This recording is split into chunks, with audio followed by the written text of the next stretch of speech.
Hey, sweet friend, and welcome back to Migraine Relief Hotline. I'm Kelli, a functional dietitian, and I'm here to help you navigate migraine with more ease using science backed strategies and a little bit of magic. Each week, I'm answering your biggest questions about migraine so you can feel more confident and in control. Now, today's episode is going to be all about salt and migraine. But before we dive into that, I wanted to give y'all a little bit of an update on something I've shared a few times over on Instagram. If you're not following me, my Instagram is at the.migraine.dietitian.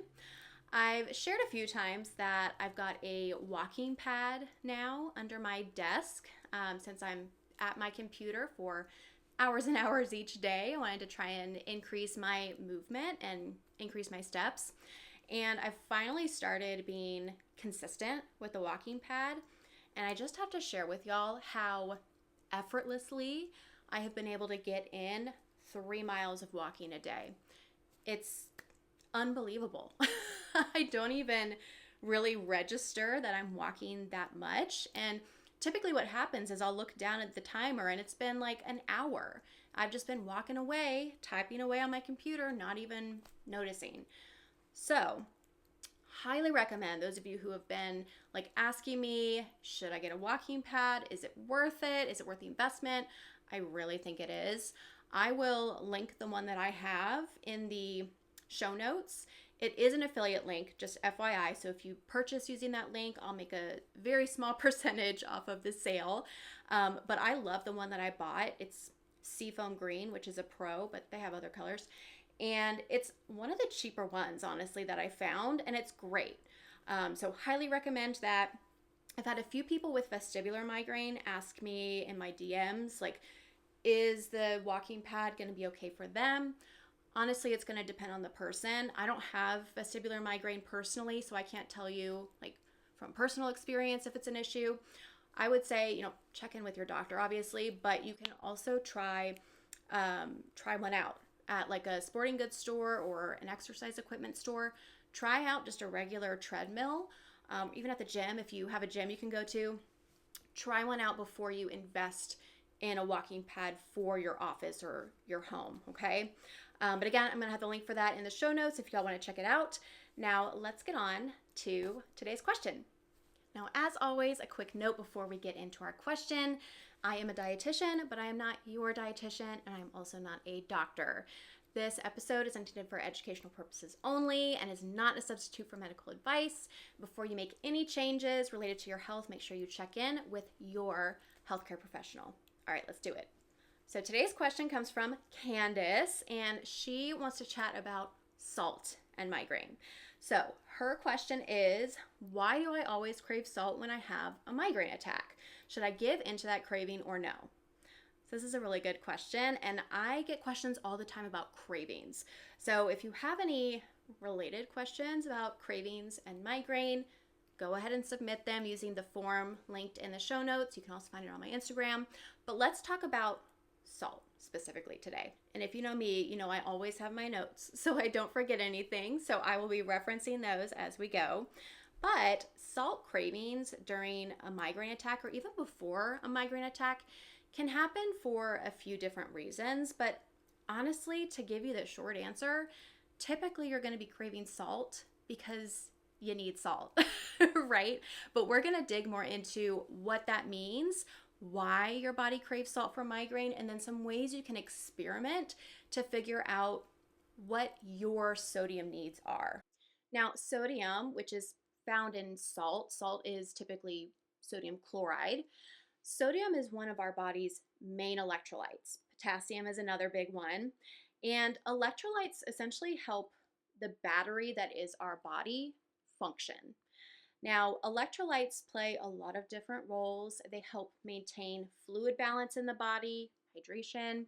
They help make sure that our muscles contract and relax appropriately. And they also play a role with our nervous system's ability to communicate with itself. So it's especially important for those of us with migraine to pay attention to sodium and our other electrolytes, because if you notice, all of those areas that I just mentioned, nervous system communication, hydration, muscle contraction, Those are all related to migraine and they're all impacted during a migraine attack. So, this is why our body is sending us signals about sodium. These salt cravings that you experience is likely your body telling you that it needs more sodium.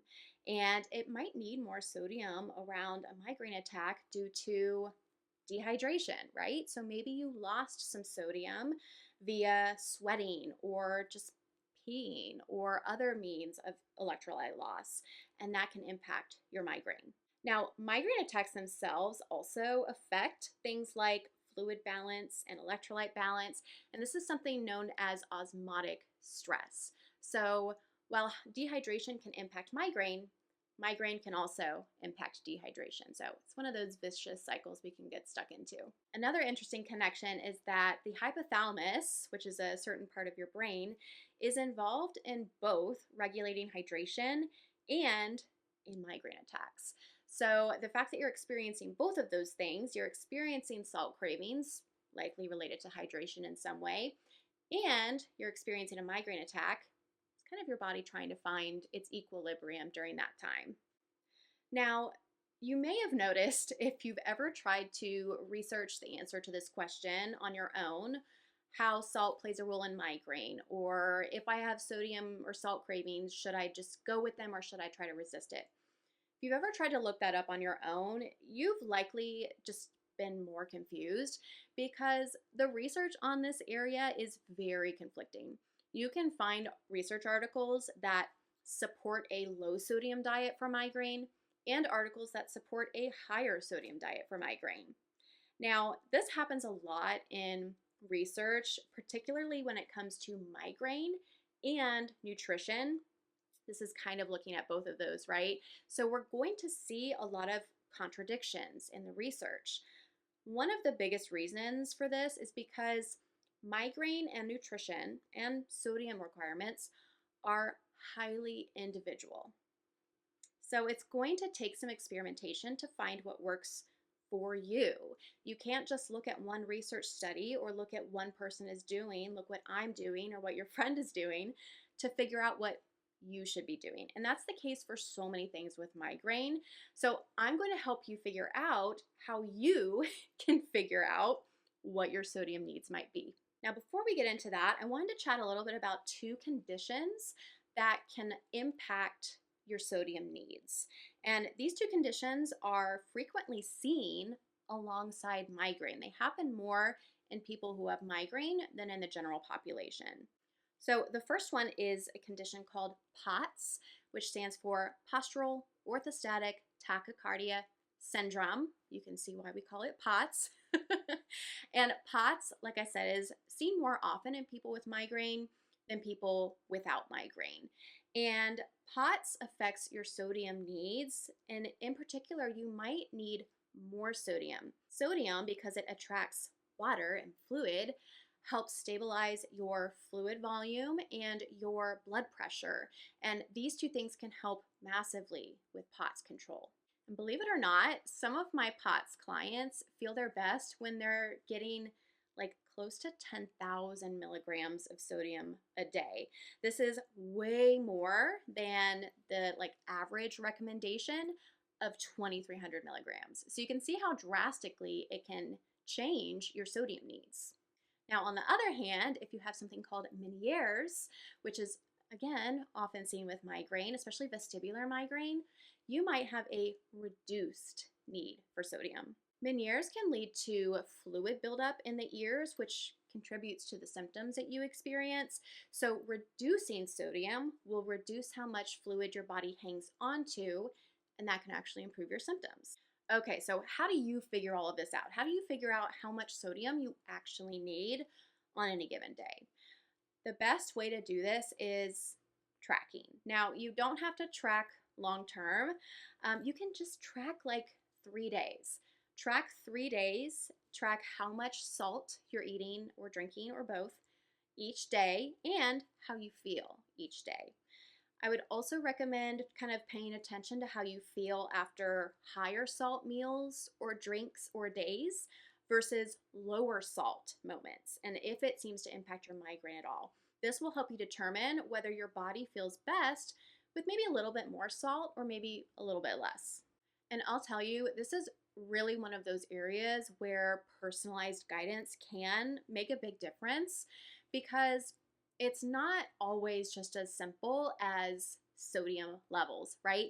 We're also thinking about other electrolytes like potassium and magnesium and calcium and their balance with one another. For instance, one of my clients who I'm working with now, we increased her sodium and her potassium, and it really helped her see improvements in her migraine and her energy levels. Now, I don't want you to get like too overwhelmed with this, so that's why you should start with salt. Don't try and track all of your electrolytes all at once. Just see what your sodium looks like, what your intake looks like, and how adjusting it up and down helps you feel. And if you're craving salt, listen to your body. It's trying to tell you something. Try having an electrolyte drink or a handful of salted nuts or like some crackers and see if it helps you feel better. So, to wrap things up here for today's episode, all about salt cravings, those salt cravings are your body's cues to you to change something. So, listen to those cues and just know that figuring out what level of sodium and what level of salt makes sense for you will take some experimentation. It'll take some time. Don't get frustrated with that. That is totally normal for it to take you a little bit to figure out what works for you. And y'all, that's today's episode. Thank you so much for tuning in to Migraine Relief Hotline. Make sure you join me for our next episode because we're going to talk about how migraine can change as we get older. It's going to be a really interesting question. Now, if you enjoyed this episode, don't forget to subscribe, rate, leave a review, and share it with a friend who might also find this helpful. And if you have a question that you'd like me to answer on the podcast, you can submit it using the form that's linked in the show notes and on my Instagram page. And if you'd like access to exclusive bonus episodes and even live hangs with me and fellow listeners, check out the Patreon because it's a great way to connect, great way to support the show, and get additional information about migraine. And if you're ready for more personalized support when it comes to migraine, electrolytes, sodium levels, and all other important areas, that's what I can help you with inside my Raise Your Threshold program. You can find more information about that, again, linked in the show notes, or you can always DM me on Instagram at the.migraine.dietitian. Thanks for listening, y'all, and I will see you next week. Bye.